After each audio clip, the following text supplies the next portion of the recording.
The broadcast is now starting. All attendees are in listen-only mode. Hello guys, uh, this is the first lecture of Fascinating Chemistry channel.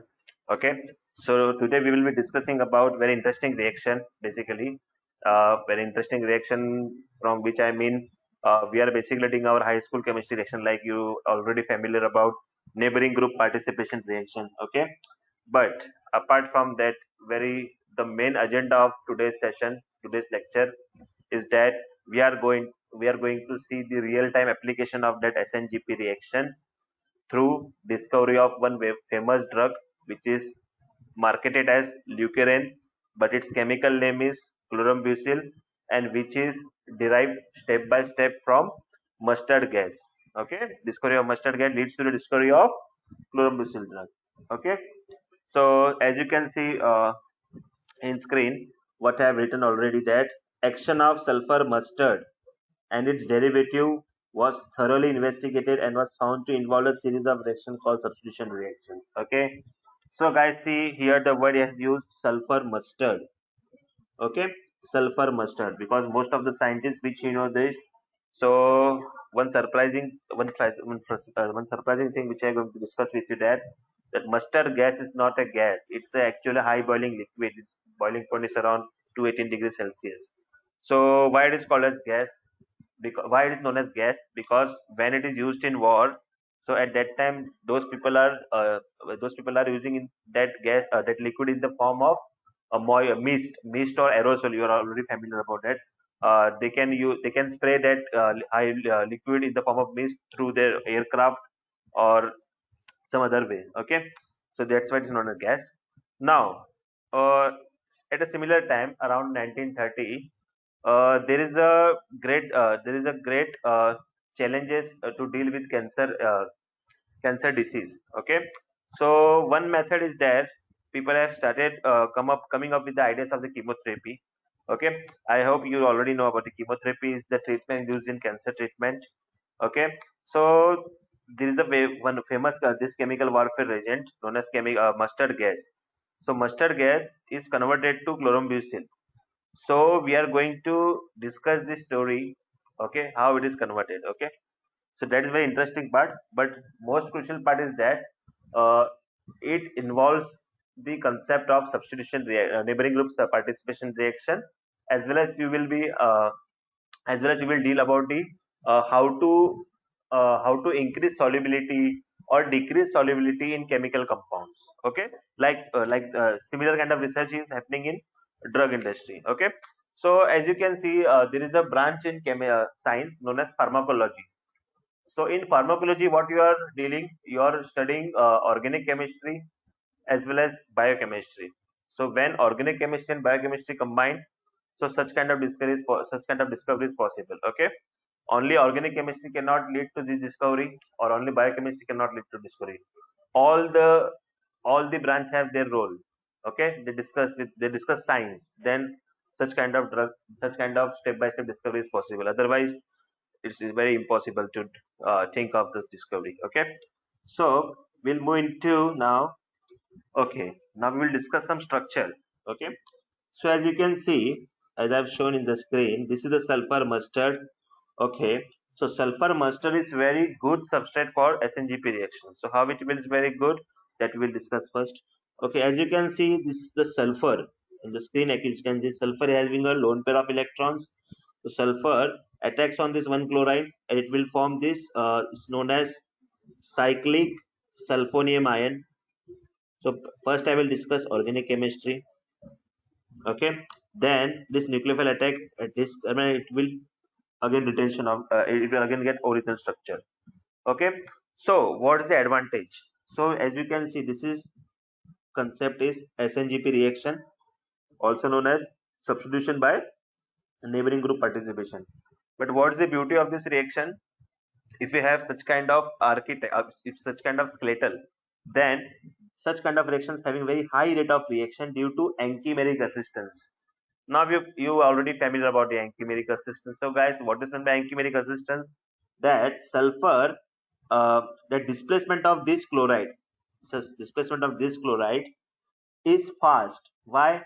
because sulfur lone pair attack on this carbon, it will form this cyclic sulfonium ion intermediate, which is having a complete octet. Okay, so this very stable intermediate, so it will attack this nucleophile, again opens the ring. So two times such kind of, when double alkylation, so when you do double alkylation, so this both chloride will get displaced. Now we will talk about some sulfur mustard above. So why sulfur mustard is dangerous? First we will discuss that. Why it is used in war. So first use when you spray such war gas on your enemy. Okay. So immediate reaction is that the skin get blister. So what is blister? I will let you know by its picture. You must be knowing. So this is known as blister on skin. So it's damage very. So it is very lethal. So basically, mustard gas is there, na? That is not. It will not effectively. That is not an effective killing agent, but it's used to harass and disable the enemy and pollute the battlefield completely. Okay, so this is a mustard gas is used by Germany as a vesicant in 1917. Okay, now we will discuss that how it damaged cell. So if you know some biology, the program cell death program cell death, technically known as apoptosis. So I am writing that spelling also. So if you are biology student, you already familiar about this apoptosis. Okay, so I will now discuss mechanism. Okay, so now you are wondering that why I have shown SNGP reaction. Okay, because see, this is the DNA strand, this is DNA. Okay, now this DNA have this gonadine nucleoside, or you can consider gonadine nucleotide. Okay, nucleotide, I hope you know about the nucleotide. Okay, nucleotide means you have sugar, you have base pair, and you have phosphoric acid. All three combination is known as nucleotide. And you already know about nucleoside. What is that nucleoside? Sugar and base pair is known as nucleoside. Okay, so as you can see, here nitrogen is there. Okay, here also nitrogen is there. So what they will do now? It will attack at this carbon.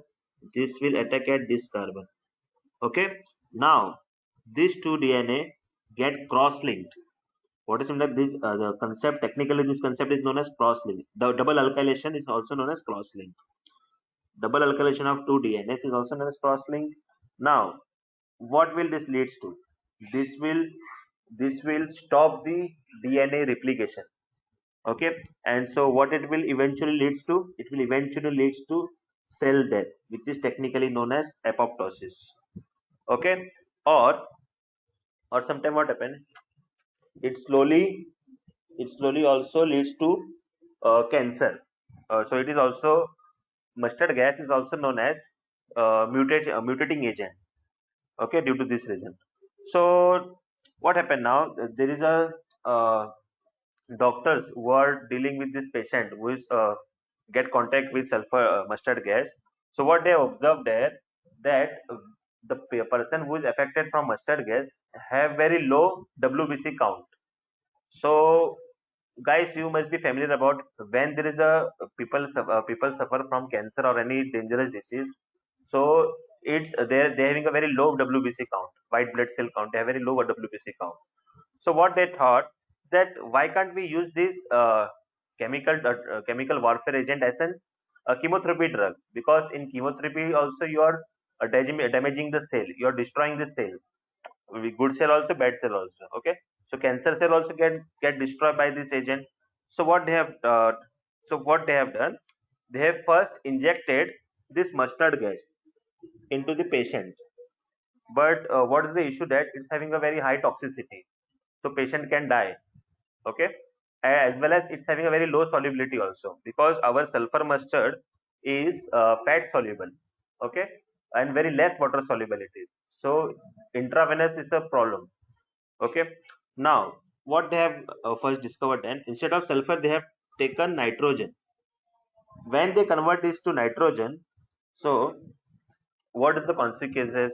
So in our next slide we are only discussing, we are going to discuss the step by step discovery. Okay, so first sulfur mustard converted to nitrogen mustard, which is still people are using in the name of mechloroethamine.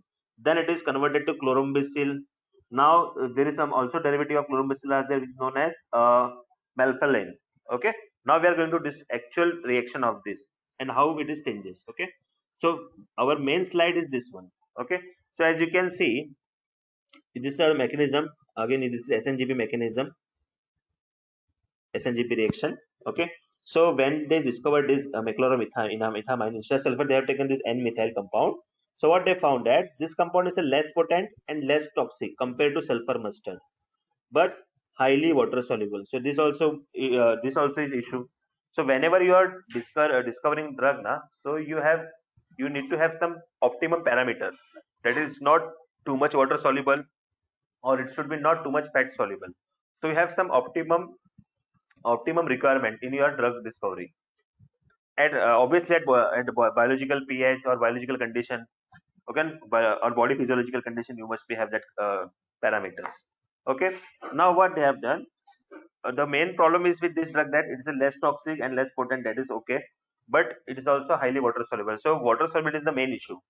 Okay, so what they have done, they have replaces this methyl group with this phenyl group. As you can see here in green, I've shown phenyl group. Okay, now the problem is that nitrogen nitrogen lone pair now involved in conjugation with phenyl ring. Okay, so what happened now, its reactivity somewhat decreases. Okay, that's fine, but top of that, its solubility also decreases in water. I'm saying, so it is very difficult to give intravenous. So this issue still we have, of solubility issue still we have, because when you convert methyl to phenyl ring, uh, so what chemists have this what chemists have thought that time, that if you replace phenyl ring is more hydrophobic than methyl, so might be you will get some less solubility, but it is become less soluble, but it will become too much less soluble, because that is also not favorable to us. So next approach is that, why can't we use some uh, hydrophilic groups, like you must be knowing about, see, SO3Na, CO2Na, okay, ONA, these all are solubilizing group, water solubilizing group. You must be aware about the oxochrome. In the chemistry you will be discussing what is oxochrome. So oxochrome is why we are using oxochrome, to increase the solubility, such kind of thing. Okay, so whenever you take some rasna or some color dye, so color dye always having such kind of salt, sodium salt of sulfonate. Similarly, some drugs also have some in the salt form, because it must be soluble in water soluble, that's why we are taking it in a salt form. So what scientists have done, scientists have uh, at benzene para position, they've introduced this CO2H group. So this CO2H group, obviously in the salt form, but I have not written salt form here. So this CO2H group is, which is a hydrophilic, it increases the water solubility. Okay, but then another issue arises. Okay, see, step by step, you are changing your mindset, you are changing your strategy for discovering and solving issue. Okay, but then what happened, you are end up in getting some new problem. Okay, so now what scientists have one problem, that this nitrogen is involved too much in resonance with this acid group in conjugation. So see, as you know that oxygen electronegative element is most having if electronegative element have negative charge, then it will be more stable. Okay, that kind of thing only happening here. See, as you can see, oxygen having a negative charge, so it's a more stable. Okay, so its reactivity further decreases, reactivity of nitrogen decreases drastically, because now nitrogen is conjugation with carboxylic acid group 2. So here what happened now, water solubility issue is not there, but what we have, less reactivity issue is there. So now scientists have given some more thought on this. Now what they have done, in between phenyl ring and acidic group, they have introduced some chain. As you can see here, this chain is there, as you can see here, between this phenyl and this CO2H group, they have introduced this chain. So what they have done, first they have introduced one CH2, one methylene, then ethylene, 2 CH2, then propylene, 3 CH2. So what they found, when they have chosen these 3 CH2 groups in between, that time they got maximum positive result with this drug as an chemotherapy. Okay, so what they have done then, so this is our famous drug chlorambucil. So as you can see the discovery of this. So from where we have started with our mustard gas. Then we have started our nitrogen sulfur mustard to we have converted to nitrogen mustard, as you can see here. Okay. Then what is the issue with nitrogen mustard? It's having a less potency and a very highly water soluble. Then what happened? Whenever you are discovering drug, you need optimum solubility. So you have converted this methyl to phenyl ring. Then what is the issue? Uh, it is a highly water insoluble. It will become very highly water insoluble. So you cannot give it intravenously. Okay. Then how we have solved that issue? We have introduced some more hydrophilic group. Hydrophilic group here you can use. Here we have used CO2H group. Okay. Then what is the issue? If you take CO2H group, then it is too much conjugated.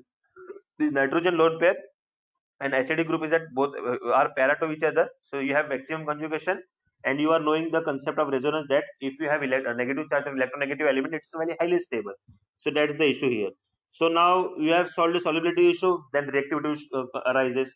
Then finally scientists what gave them thought that they have removed CO2H from this para position and they have introduced CH2 group, so that nitrogen also has nitrogen is not conjugated now with your acid CO2H group, as well as you have some CH in between by forming bridge between CH2 propylene bridge. They have solved this issue.